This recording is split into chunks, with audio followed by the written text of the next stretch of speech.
We all have pain, we all have sorrows,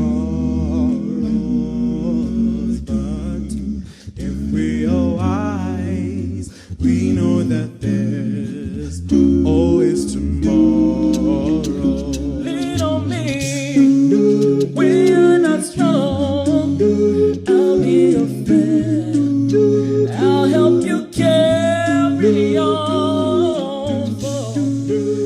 This week's lesson is entitled Controversies. And as such, this week we're going to look at some of the controversies that surrounded Jesus' ministry.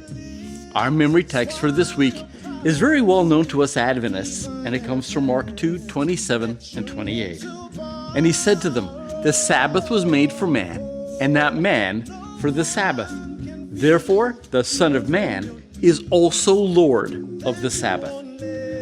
One of the things I think that we all have in common is that we love a good story.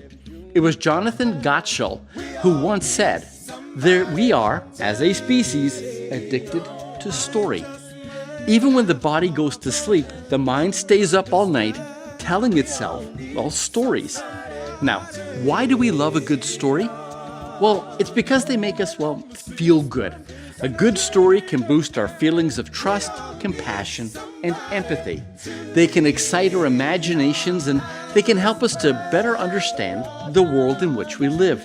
As a matter of fact, we know that our ability to learn and retain information goes up when you link that information to a story.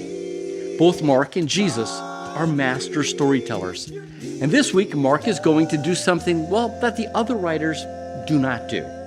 He tells a story within a story within a story.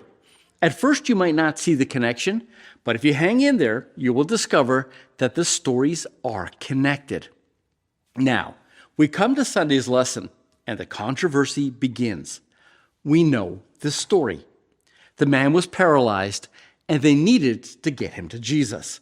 There are so many people surrounding Jesus that the only way they could get to him was through the roof. I can imagine how surprised and impressed Jesus was, at the sight. Jesus looks at the man, and he said this, "My child, your sins are forgiven." Now, the Pharisees, they're watching all of this, and they're thinking, Jesus just committed blasphemy because only God can forgive sin. This was a crime punishable by death. Now, Jesus is about to commit the first miracle. Don't miss this. He reads the Pharisees' minds.